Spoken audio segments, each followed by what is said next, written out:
Claudia Sheinbaum juramentó esta semana como la primera presidenta en la historia de México y su principal bandera es ponerle lo que ella considera el segundo piso a la cuarta transformación que impulsó su predecesor y aliado político Andrés Manuel López Obrador.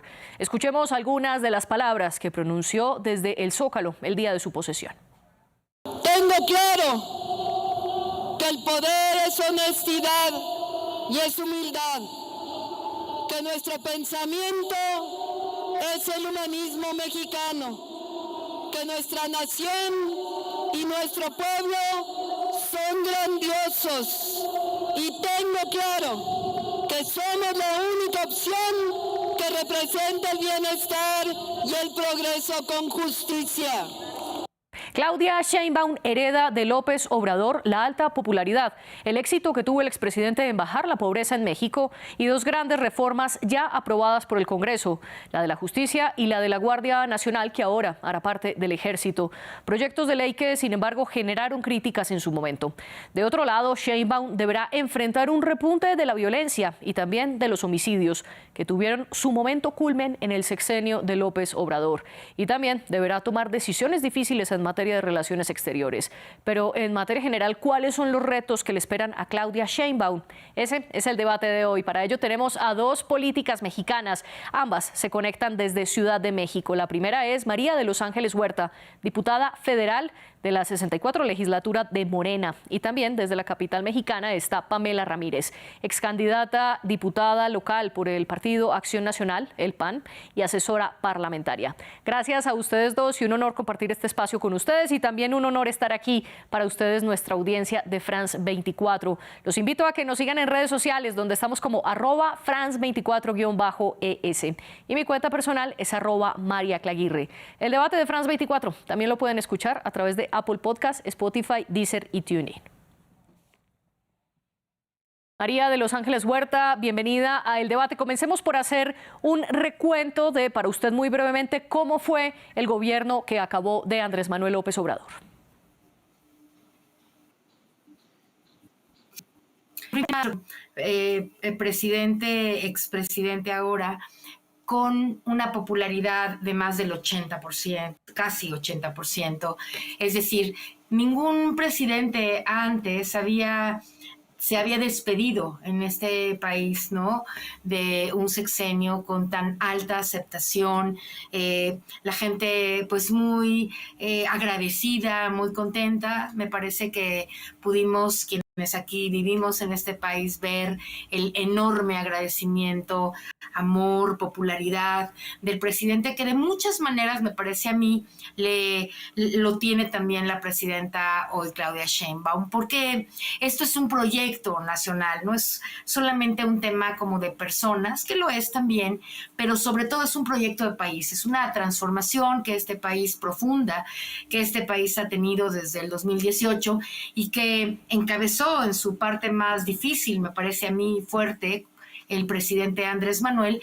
La gente ha mostrado, ¿no?, mucho contento social por eso, por los programas, por las ayudas, ¿no?, porque no hubo los niveles de corrupción que había en los gobiernos neoliberales, con los PRI, PAN, etcétera, porque hubo un intento afortunado, me parece a mí, de combate a muchas cosas que habíamos heredado del pasado. Y ahora, pues sí, Claudia es como también la presidenta que está representando la consolidación y la continuidad de este proyecto nacional al que le llamamos la cuarta transformación de la vida pública nacional.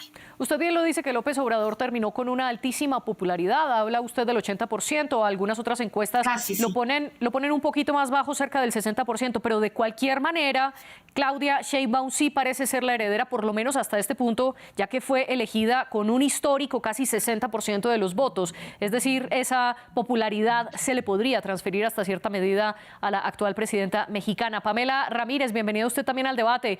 ¿Qué opina usted? ¿Cuál es el balance que usted da de este sexenio que termina de López Obrador?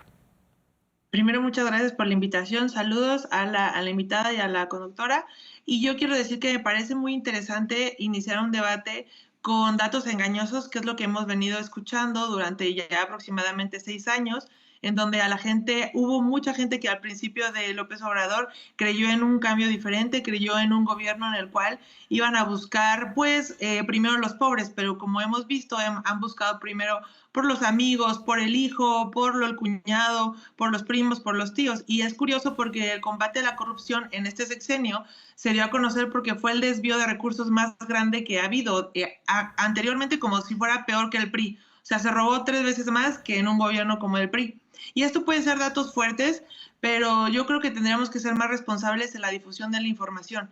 Por ejemplo, de que dice que un 80% de aprobación está instruido, y lo pusieron en diferentes encuestas y temas, que es con un 60, casi 70%, que nadie lo va a negar. Sin embargo, creo que tenemos que ser más objetivos a la hora de estar opinando a favor de un partido u otro.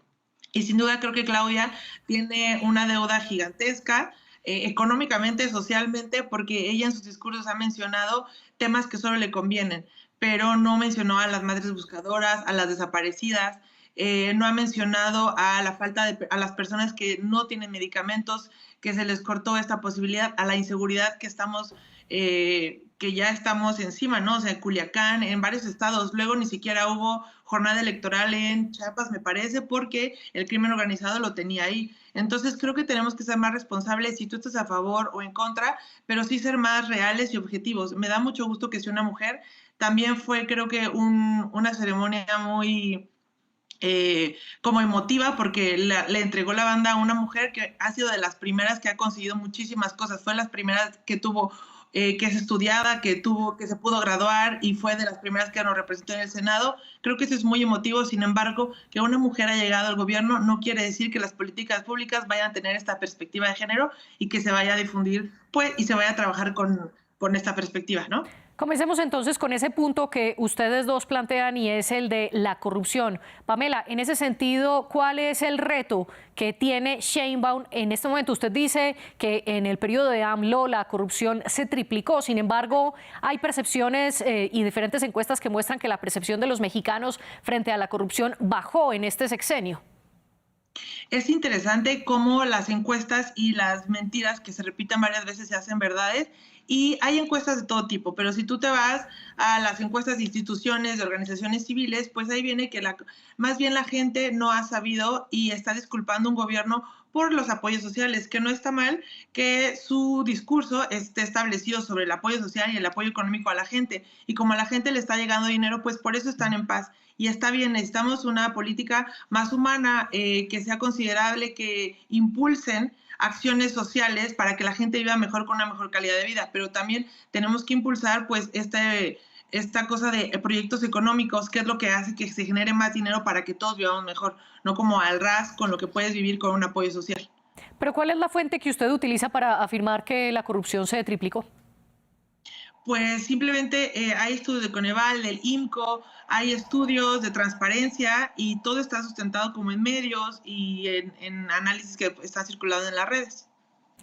Tenemos en este momento un problema con la conexión de la diputada María de Los Ángeles Huerta. Estamos intentando reconectarla con nuestro programa. Pamela, le pregunto entonces, mientras tanto, por la violencia, que es otro de esos grandes retos. El sexenio que termina de López Obrador se convirtió en el más violento, con casi 200.000 homicidios, una cifra que no se había visto y que la más alta hasta este momento, hasta el sexenio de López Obrador, había sido la de Enrique Peña Nieto, con cerca de 150.000 homicidios. ¿Qué puede hacer la próxima presidenta en este sentido? Y justo es lo que les encantaba comentar, que con la capacidad que tuvo Felipe Calderón, estuvieron duro y dale señalándolo. Sin embargo, creo que los homicidios han aumentado más cuando se ha utilizado el discurso de más abrazos y no balazos. Y yo tampoco busco la violencia, ni creo que sea lo más importante para promoverla. Sin embargo, no han cuidado ni siquiera el tema de las mujeres, de las personas desaparecidas, el tema en los estados y cómo el crimen organizado se ha apoderado de colonias, municipios, y no ha habido acciones efectivas. Apenas ahorita con la militarización que están poniendo en todo el país, primero estaban en contra, ahora dicen que es la mejor solución para nuestro país, para el desarrollo y para nuestra seguridad, cuando sabemos que dentro de ese sector pues hay muchas quejas sobre derechos humanos. ¿Qué nos puede garantizar la confianza en esas instituciones si ya previamente han tenido quejas, han tenido reportes y pues no hay ni transparencia, no hay paz y no hay seguridad ni siquiera en las instituciones y no tienen esa percepción. Pero ¿cuál cree usted que es la razón de ese repunte de los homicidios? La falta de acciones para prever la seguridad, justo que ya la corrupción ha penetrado en las cabezas grandes y están coludidas con el gobierno, porque ya no hay prevención del delito, ya no hay apoyos a los policías que son mejores. Se ha dejado de lado la inseguridad y prefieren ayudarse con el crimen organizado para que se apoderen de los estados y así dejárselos a otras personas y la inseguridad que pues avance y no prever a las familias, o sea, no cuidar a las familias, y creen que la inseguridad la va a traer la militarización, creen que nos van a resolver toda la seguridad de nuestro país y pues hemos visto que no va a ser así. Pues a propósito de este tema del repunte de la violencia en México, diputada Ramírez, le propongo que hagamos una pausa mientras la diputada Huerta se reconecta con nosotros y veamos a continuación un informe que nos cuenta un poco qué es lo que ha pasado en estos últimos 6 años en materia de seguridad y de homicidios en México. Veamos. Con casi 200.000 personas asesinadas, terminan los 6 años de abrazos, no balazos. La consigna de la política de seguridad del saliente gobierno de Andrés Manuel López Obrador.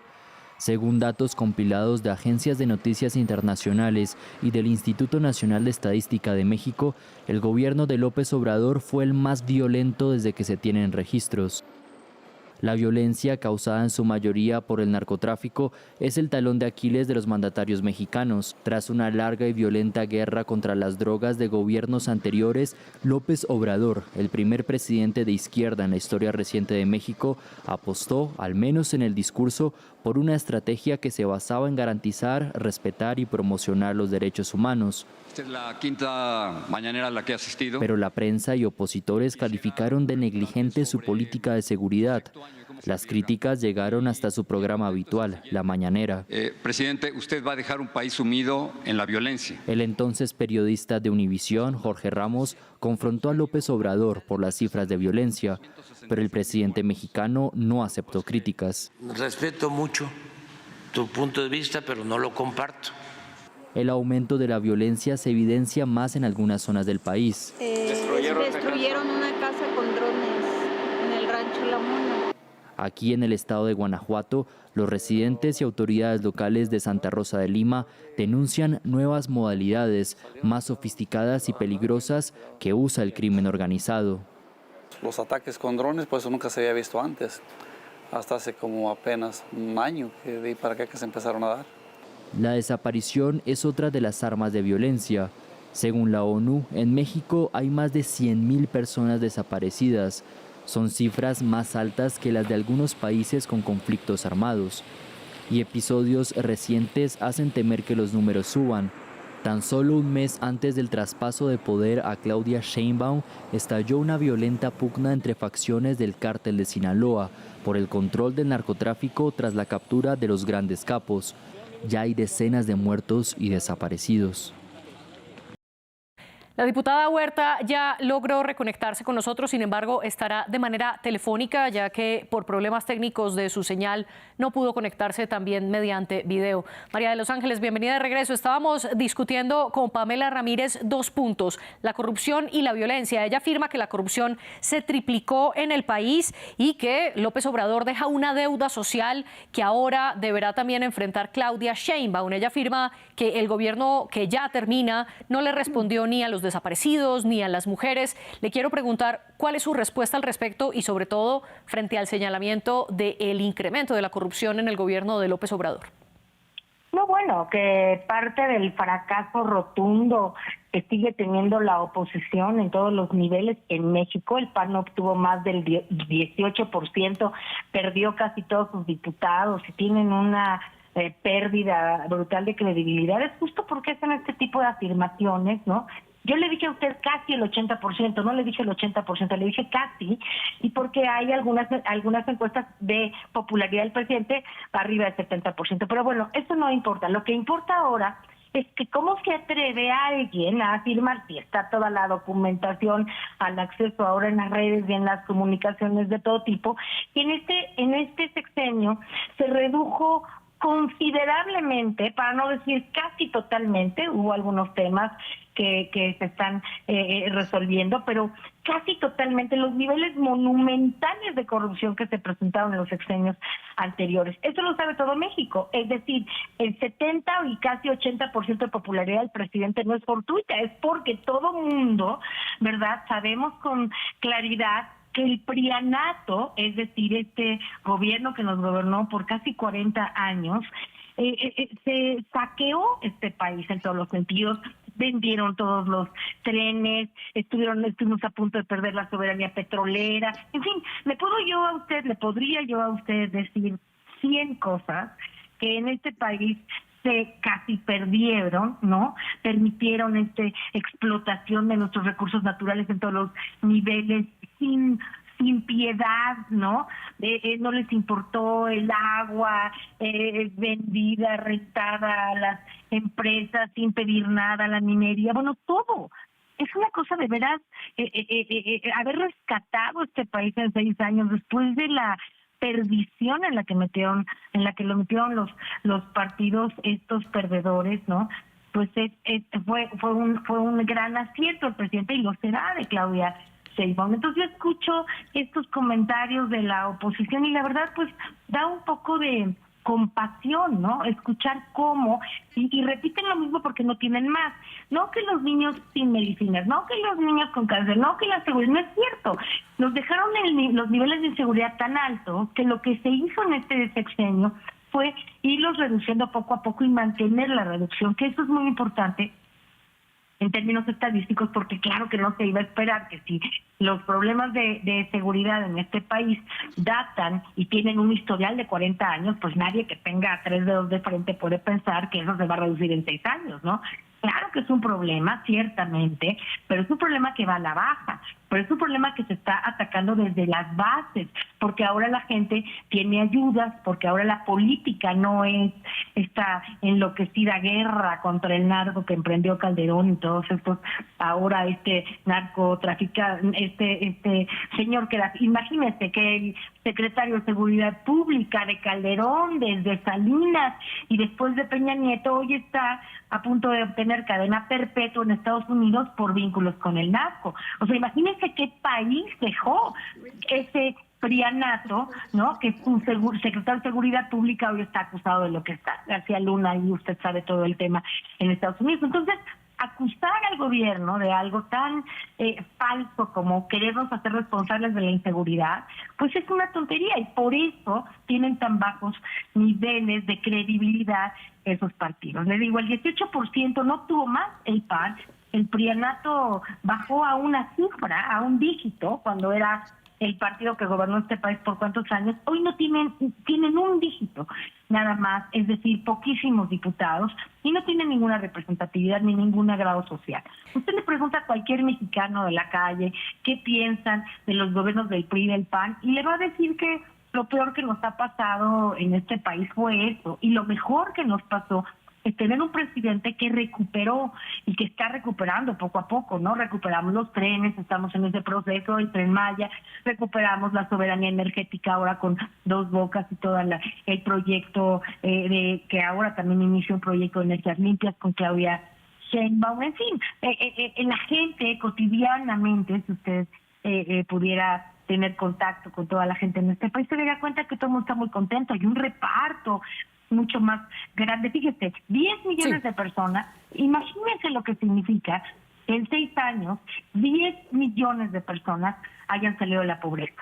Y justo vamos a, diputada, la interrumpo porque justo vamos a hablar más adelante de esa pobreza y esa reducción de la pobreza, que es uno de los grandes éxitos que deja López Obrador. Pero antes, déjeme contrapreguntarle algo. Usted hablaba precisamente del exsecretario de Seguridad Pública, Genaro García Luna, detenido, y acusado y también condenado en Estados Unidos por narcotráfico. Aquí en el debate también hemos tenido un programa al respecto. Usted sobre la corrupción decía que bajó drásticamente en el sexenio de López Obrador. Sin embargo, Transparencia Internacional en el índice de percepción de la corrupción muestra que México es el país de la OCDE peor calificado. Ellos califican ese índice de corrupción de 0 a 100 y el nivel de México se ha mantenido desde el año 2020 con el gobierno de López Obrador en 31 puntos, de nuevo siendo el más bajo de la OCDE. Y otro dato, usted dice que aunque la violencia es de 40 años y que es imposible pensar que en 6 años se vaya a eliminar, cuando usted tuvo problemas de conexión, di el dato de que en el sexenio de López Obrador, con las cifras oficiales del mismo gobierno federal, se están contabilizando casi 200.000 homicidios, el número más alto registrado en cualquier sexenio. ¿Qué responde usted a estos dos datos? El primer dato es un índice de percepción. Sí, es claro para toda la audiencia que la percepción no es la realidad, es la percepción. Los índices de percepción de corrupción en los gobiernos anteriores a Andrés Manuel eran muy altos. A ver si nos puede dar esa cifra. No se parecen a los índices actuales, que es el 30%. O sea, el 70% de la gente en México pensamos que la corrupción se está resolviendo y se está solucionando. El 70% en la percepción. Ahora, sí, repito, hubo y hay un par de casos que tienen que resolverse con una fiscalía autónoma que no ha servido de mucho, la verdad, ¿no? Creo que era mejor cuando no, en fin, que no ha hecho el trabajo pues tan necesario. Esa decisión de autonomizar la fiscalía, pues todavía estamos en espera de que funcione mejor. Pero si el 70% de la gente tiene la percepción, usted ve el dato del 30% de los países de la OCDE. Ahora, los países de la OCDE son los países más desarrollados del mundo. Estamos ahí adentro en esas economías, compitiendo con las grandes economías del mundo ya. Ahora, en este momento, en este sexenio, el desarrollo económico ha sido extraordinario, ¿no? Una paridad muy tranquila en comparación a otros, unos índices de inflación también bastante moderados, considerando la pandemia y todo lo que le pasó al planeta en este tiempo. Y eso es lo que la gente alcanza a ver, porque todo el mundo lo nota. Los índices, por ejemplo, de empleo son altísimos en México, los más altos del mundo, ¿no? De los más altos del mundo. Entonces, si se quieren enfocar en un tema como el 30% de corrupción y no son capaces de observar que el 70% de la gente estamos de acuerdo, que hubo un combate y sigue habiendo un combate, porque el gobierno ya no es corrupto. No estoy diciendo que no haya gente corrupta en algunos lugares, eso no estoy diciendo. La corrupción es un tema también que está socializado en muchos niveles y que para atacar, imagínate haber vivido con un director de seguridad que hoy está a punto de tener sentencia a cadena perpetua en Estados Unidos. ¿Qué significa eso? Significa que la corrupción llegó a todos durante la época neoliberal y el prianato, que yo le llamo, que son los gobiernos del PRI y el PAN. La corrupción se extendió en todos los niveles de la sociedad. Entonces, claro que irlo resolviendo, ¿verdad? En 6 años, pues es un proceso. No es nada que uno pueda decir, ya tenemos el 100%. Diputada, la voy a interrumpir para darle también la voz a Pamela Ramírez. Usted nos pedía ese índice de percepción de la corrupción antes del gobierno de López Obrador y en efecto mejoró levemente. Pasó de 29 puntos en 2017 a 31 puntos en 2024. Entre más alto sea el número, mejor es la percepción que tienen los ciudadanos encuestados. Pamela, pero le propongo que nos cambiemos de tema precisamente a uno de los puntos que señaló la diputada Huerta, y es el logro de López Obrador de haber sacado de la pobreza a 5 millones de mexicanos y también aumentar el salario mínimo diario en un 10%. Al respecto, ¿qué puede hacer Sheinbaum para continuar en esta línea y beneficiar a los mexicanos? El tema de sacar de la pobreza a los mexicanos es engañoso, porque hay datos que te cuidan desde el 2021 al 2022, del 2018 al 2022, pero 2022 para acá no hay datos. Entonces, en promedio, si la gente es lo que se está verbalizando y lo que se está difundiendo otra vez, el Banco de México ha dicho, yo tengo estos resultados, pero no concuerda con lo que dice el Coneval. O sea, el Coneval mide también el acceso a la salud, el acceso a la alimentación, el acceso a una vida digna, y no sacó de la pobreza, como es lo que les encanta repetir. Y también creo que a nivel mundial, porque están mencionando niveles mundiales, no tenemos los mejores niveles. Yo no sé, a veces me da mucha curiosidad que la gente no es de un partido u otro, sino que creo que hay que recordar que somos mexicanos antes que cualquier militante y que no hay que burlarnos de la gente porque estamos repitiendo cosas que a la gente no lo siente. Si tú vas a la calle y le preguntas, porque yo sí ando en la calle y yo soy de la alcaldía Cuauhtémoc, si le preguntas a una mujer, ¿te sientes segura caminando? No, no nos sentimos segura. ¿Está limpia tus calles? No, no están limpias. ¿Te alcanza para comprar la comida de la semana? No, no te alcanza. ¿La gasolina bajó? No, no ha bajado. Esos datos del sacar de la pobreza a los mexicanos no es cierto. El dinero que le llega por apoyos sociales a la gente no es que la gente le esté yendo mejor. Utilizan datos engañosos para darle la vuelta y a la gente hacerle creer lo mismo. Pero si tú vas y convives con las mismas personas que a las que tú les das esos apoyos, pues claro que te van a decir que seas felices. Pero es el México de 120 millones aproximadamente de mexicanos, no solamente de esos 35 que votaron por Claudia Sheinbaum, y que creo que eso es algo que tenemos que destacar. Y aquí hemos hablado de esa lucha contra la corrupción y también de los niveles de justicia social y la distribución de los ingresos, que son precisamente banderas de la cuarta transformación que prometió López Obrador y que Claudia Sheinbaum afirma que continuará. María de los Ángeles, ¿qué le responde usted a la diputada Ramírez primero y segundo también? ¿Qué propone Claudia Sheinbaum para aumentar esta cuarta revolución o ponerle el segundo piso como ella lo dice?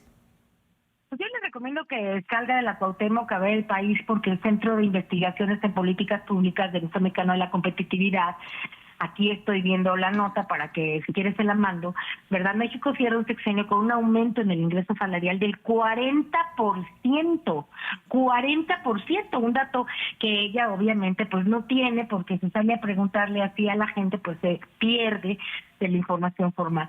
México en los últimos 6 años subió no solamente el ingreso salarial de la gente, el salario mínimo y el ingreso general en más del 40%, ¿no? Sino además, aunque ella no lo reconozca, porque ahí pues si tú le preguntas a los vecinos no te enteras de lo que está pasando en el país, la percepción de seguridad, usted hablaba de la cantidad de muertos en este sexenio, pero es una manera, digamos, una manera de verlo, pero hay otras. Todos los demás índices bajaron considerablemente, en algunos casos 20 o 30%, secuestro creo que casi 50%, ¿no? Los robos a mano armada, en fin, hay muchos, si usted ve toda la información y no se queda nada más con los datos, mire, lo que ha pasado con México y la oposición es que ellos creyeron que a la gente la iban a poder seguir engañando con un dato, sin ver, es como no ver el bosque, pero ver un árbol, ¿no? Un árbol que se está cayendo. Pero el bosque está muy bien, está muy alimentado, ¿no? Ya hay más árboles, y ellos nada más ven el arbolito que le falta agua. Entonces, es cierto, porque nadie va a decir que en 6 años se arreglaron todos los problemas sociales, pero en salud estamos mucho mejor, en el gasto a las familias mucho mejor. Ella dijo 5 millones mentirosamente, otra vez. Son 10 millones de personas las que salieron de la pobreza con los datos del INEGI. Yo no le estoy diciendo mis datos, son los datos oficiales.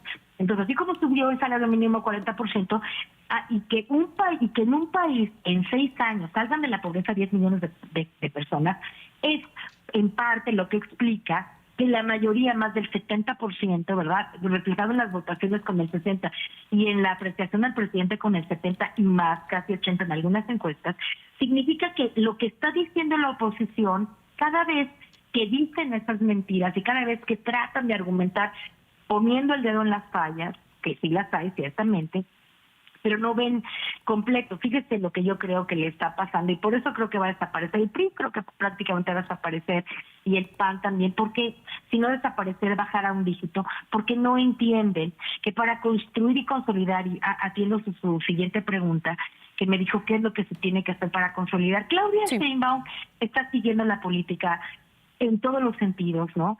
De la política social, de ayuda a los más necesitados, de las maneras, digamos, que el presidente tuvo de ir fomentando el desarrollo, sobre todo desde abajo, ¿no? Desde la gente que ha estado en la carestía, en las carencias más grandes en este país. Y la lógica, digamos, estratégica de las políticas públicas de Claudia Sheinbaum siguen este camino.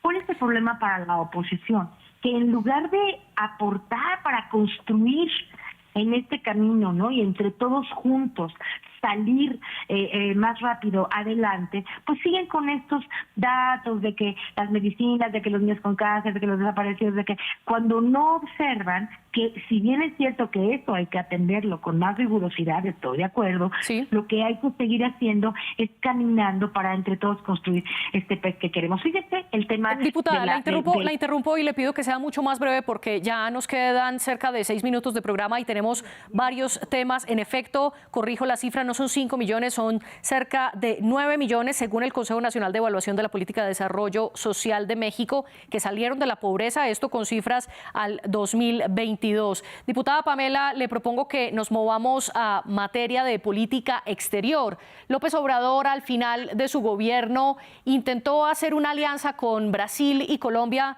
para mediar en las elecciones venezolanas. Sin embargo, luego vimos que el presidente colombiano Gustavo Petro y el brasileño Luis Ignacio Lula da Silva siguieron en esas conversaciones y López Obrador se apartó. ¿Qué esperar en este punto concreto con Claudia Sheinbaum?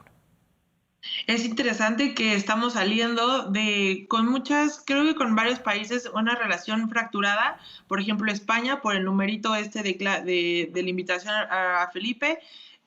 Por ejemplo, en Estados Unidos, la incertidumbre económica, que dado que el cambio de la reforma del Poder Judicial, se detuvieron muchas inversiones extranjeras. En lo tema de la migración vamos a tener que esperar a que venga cómo es la relación con el nuevo presidente en noviembre. Y en general creo que las condiciones de las condiciones del partido en turno son: si no hacen lo que yo quiero, no quiero negociar, no quiero platicar y no quiero sumar. Y me es muy curioso que siga mencionando que la oposición les encanta decir muchas de esas palabras, pero al final son 70 años de los cuales Morena aprendió, toda la gente de Morena que viene con raíces del PRI y nos han demostrado que no son iguales, son peores. Y la otra, me da curiosidad, que dice que Claudia Sheinbaum seguirá con políticas públicas, pero creo que al final, tristemente, lo que voy a decir es que seguirá siendo una títere más, porque parece que no tiene la libertad de decidir o está repitiendo todo, ¿no? Ahorita en las mañaneras que hemos visto. Entonces espero que la política pública con otros países se pueda reconciliar, pueda tener cordialidad en temas de gobierno, en temas extranjeros, en temas de inversión, a lo que me refiero, y ya, es mi tema. Muy puntualmente, diputada Huerta, le pido que responda a esto que plantea la diputada Ramírez, de que en materia de relaciones exteriores, Claudia Sheinbaum y López Obrador tienen una política de hacer lo que a México le plazca, y cómo quedan entonces estas relaciones con España, con Estados Unidos y también con América Latina. Muy brevemente. Sí, cuando alguien se refiere a la política exterior de dignidad que reflejó Claudia con el asunto de España a el numerito como acaba de señalar la asesora, yo creo que refleja justo esta postura que le digo. ¿Qué es lo que yo pienso? Que la política exterior de Andrés Manuel fue extraordinaria, en tanto potenció desde la política interior extraordinarias relaciones con todo el mundo, excepto España y Ecuador, que casi mata a gente en la embajada y la gente de Ecuador. Excepto estos dos temas, todos los demás países del mundo tienen una relación no solamente comercial, sino de política exterior extraordinaria, para no hablar de los Estados Unidos, por supuesto de Brasil, todos los que vinieron aquí, la relación buenísima que tiene con Biden, pero con Trump, etcétera, etcétera. Me parece que el presidente López Obrador dio una magnífica clase durante este sexenio de lo que es y debe ser la política exterior. En el caso diputada Huerta, discúlpeme, nos queda tan solo un minuto, y quiero que usted también le responda a la diputada Ramírez cuando ella dice que Claudia Sheinbaum será un títere más de Andrés Manuel López Obrador. Muy brevemente, ¿qué responde usted? Que está totalmente equivocada, que es equivocadísimo y violento pretender decir algo tan grave como que una persona con la inteligencia, una científica con doctorado que conoce perfectamente bien la realidad nacional, vaya a ser un títere de nadie. Que quien habla así es una persona de una gran pobreza intelectual y analítica que no puede de ninguna manera, me parece a mí, representar nada importante en este país. Diputada Ramírez, discúlpeme, diputada Huerta, diputada Ramírez, muy brevemente su réplica para terminar el programa. Que deseo que a México le vaya bien, que si es con esta gobernante que ya nos demostró en sus primeras mañaneras, está repitiendo las mentiras de que la militarización es para nuestro mejor, que tiene inversión extranjeras, que están diciendo, que están repitiendo mentiras que hacen creer que a la gente nos va a ir mejor, pero que se sienten los bolsillos. O sea, el aumento de proyectos sociales no es el proyecto no es el mejoramiento de la calidad de vida. Y pues me da gusto que, aunque seamos de otros partidos, primero recordemos que somos mexicanos y que seamos más objetivos en los que estamos yendo, no repetir mentiras solamente porque el salario es para lo que le da. Muchas gracias por la invitación. Diputadas María de Los Ángeles Huerta y Pamela Ramírez, gracias a ustedes por hacer parte de este debate. Lástima el poco tiempo que tuvimos, sin embargo, ustedes pueden ampliar esta información en france24.com. Los productores de este programa fueron Laura Garzón y José Saldaña, con nuestras invitadas.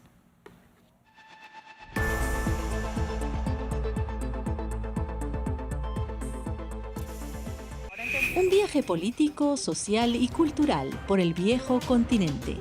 El panorama de la actualidad y la diversidad de una región decisiva en el mundo. Cada 15 días, asómese con nosotros a Europa. Acompáñenme en Ventana Europa en France 24 y france24.com. En france24.com, siga nuestra transmisión en vivo. Encuentre toda la información que necesita. Noticias en directo las 24 horas del día y en 4 idiomas. Infórmese sobre los temas que le interesan. ¿Busca la actualidad o la repetición de una emisión? Conéctese. A un clic, la información internacional en directo. Liberté, égalité, actualité. RFI y France 24 presentan. En Primera Plana les proponemos cada semana un análisis monográfico y en profundidad sobre un asunto candente de la actualidad internacional. Es la base para empezar a pensar nuevas cosas para el futuro de la Iglesia. Una culminación que parece como el camino ya pasado, sino hasta dónde va. Creo que va a haber esa búsqueda permanente de un equilibrio forzosamente inestable con sus momentos de crisis y sus momentos más apaciguados. Con diferentes voces y distintas perspectivas. Lo que los gobiernos tienen que hacer básicamente ahora es tener una nueva visión del sistema de cuidados. No se pierdan cada semana nuestra ventana abierta al mundo. No se pierdan En Primera Plana. En Primera Plana, un programa en colaboración con RFI presentado por Carlos Herranz.